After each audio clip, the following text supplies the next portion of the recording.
Hey, this is Bert, and I don't know if you've noticed this, but the Star Wars Vintage Collection is getting kind of high up there in terms of numbering. If you go and check the websites where they're keeping track of this stuff, we are already into the 360s as far as figure numbers go in the Vintage Collection. And while Hasbro hasn't really done anything special for their big numbers in the Vintage Collection, like, well, number one is just Dengar or 100, 200, 300. Okay, maybe choosing the Emperor for 200 seemed kind of like a deliberate choice there, but I'm suggesting, even if they haven't really done this before, that they do make a big deal out of one particular number in their little numbering system, and that is Vintage Collection number 375. And the reason is, I think they should do a tribute to Star Wars toy collecting as a whole, and its importance in terms of action figure collecting and its importance to Star Wars as an intellectual property in general. Because part of the reason Star Wars has been so popular for so long is how conducive to play the 3.75-inch scale has been for these toys. In the 80s, this scale allowed kids to affordably collect large numbers of Star Wars figures, and it allowed for play sets, creatures, and of course vehicles. So my idea, okay, actually it's my friend Pokey's idea. His idea is that Hasbro should harken back to the number 3.75 and do something very special for their 375th numbered figure in the Vintage Collection. So what I mean is, I don't just assign that number to some rando like this guy or even worse, CGI size snoodles, not something dumb. Please make Vintage Collection number 375 should be reserved for a really important figure. And I have 3 3/4 suggestions for what they should do. Okay, actually, you know what? Because I appreciate the fact that all of you like and subscribe to my videos, we're going to round that up a little bit to 4 whole suggestions for what I think the Vintage Collection should do for figure number 375. So here it goes. Now, this was actually a little bit of a challenge because so many New Hope figures like Darth Vader, the Stormtrooper, and Luke Skywalker have already been released recently, so it's kind of late for those, but they did announce Vintage Collection New Hope Han Solo, New Hope Chewbacca, and New Hope Obi-Wan Kenobi in the near future. So any of those is a possibility, but what if they actually went back to that New Hope Luke and made an ultimate edition of that figure, a lot like their upcoming Marvel Legends Maximum Series Spider-Man, who features all sorts of extra accessories and alternate parts beyond what the average Marvel Legends figure does. So here's what I'm picturing for Farm Boy Luke. It would be the Maximum Series Vintage Collection figure, but I think they could manage to squeeze all these things, all these extras on a standard size card back. I don't think anyone wants a jumbo card back like the Deluxe Cobb Vanth. Then, it's just too big to fit with the rest of your card backs. So this would be a same size card back with just a little bit bigger bubble. So here's what would make him the ultimate Farm Boy Luke. He would come with the lit lightsaber and the lightsaber like he already does. He would come with the removable droid collar that he already has. And in addition to those things, he would come with a set of binoculars and for him to hold, and probably some alternate hands because I don't think the ones he currently has are big enough. And then those binoculars would be designed so that they could also plug onto his belt. He would also come with this removable pouch thing he has in the back, because some people have noted that it was missing, but that's because it's missing in some scenes in the movies, but it is there in some other scenes. So maybe that thing could be removable too. He could come with his little scraper dealies that he uses to scrape the carbon scoring off of R2-D2.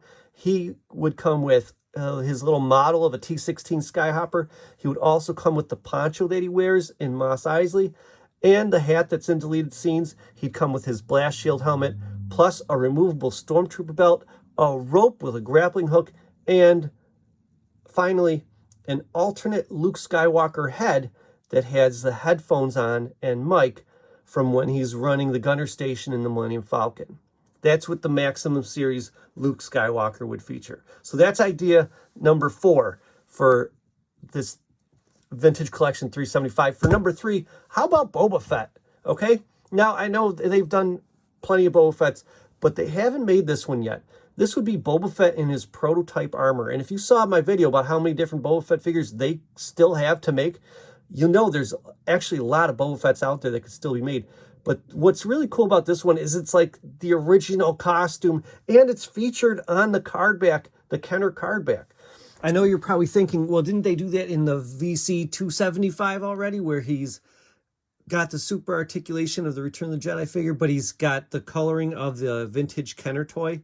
This isn't exactly that, because those are all flat, solid colors. This would be beat up and worn armor, and it would be based directly on his look in those prototype photography sessions that they did leading into Empire Strikes Back.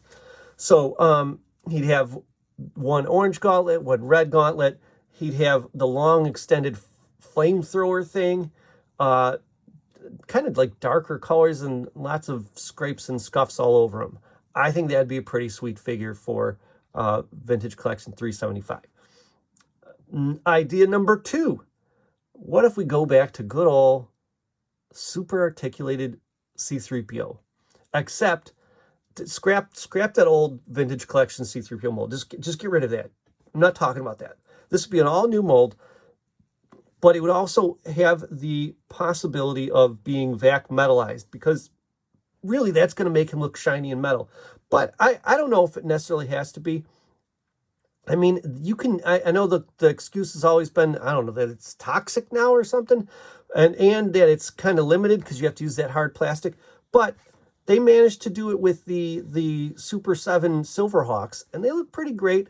I know the word on the street is that they chip wherever, you know, their joints are, and maybe that'd be even worse on a small scale. But I also think that maybe if they didn't want to go the vac metal route, maybe they have a good handle on how they can do metallic paint now. I mean, if you look at some of the recent belt buckles, I mean, I don't know why they reserve this for belt buckles only, but some of the belt buckles on these characters they made in the last year or two, they look like they're like literally a hunk of metal stuck to the toy. It looks that real. So maybe just that same idea, only in gold. I thought that could work pretty well. Plus, with the vac metal, yeah, it could look good, but they'd have to make him like scuzzy and stuff, because it's only like shiny vac metal when he's at the very end of A New Hope. When one of the things the Power of the Force era C-3POs had going for them is they really did a great job with making him look metal with the vac metal finish, but then also giving him all sorts of dirt and scuzz and grime to make him look more like he did in the majority of the movie. So maybe that is worth trying. I'm back and forth on whether this should be paint and vac metal, but something really really nice, super articulated, great sculpt, and perhaps even just to be fun and fancy, maybe make the word Star Wars on the card back gold foil. I'd buy it. And anyways, that brings us, of course, to our number one. The number one idea, and I can't even claim it's mine. It's my Pale Pokies once again. But I love it, so I put it at number 1. And so our number 1 idea for Vintage Collection number 375 is the guy that not only had the vision to create Star Wars, but also had the vision for creating toys and other merch. In fact, he passed on $500,000 in exchange for licensing and merchandising rights for Star Wars. And that, of course, is George Lucas himself. He's responsible for all this. But this wouldn't be George as a stormtrooper, an X-Wing pilot, or anything like this. We've already seen that. This would just be George Lucas in his plaid shirt, looking like he's right there in Tunisia, filming everybody for A New Hope. And just think, you could also have him set up next to your Jurassic Park Steven Spielberg from the Hammond Collection, and they could hang out, maybe film an Indiana Jones movie. And yeah, so that's our number 1 idea. If you have an idea for what they should do for Vintage Collection number 375 to make this milestone figure something special, toss some ideas in the comments below. I'd love to see what you got in mind. All right, this has been Bert. I'll see you next time.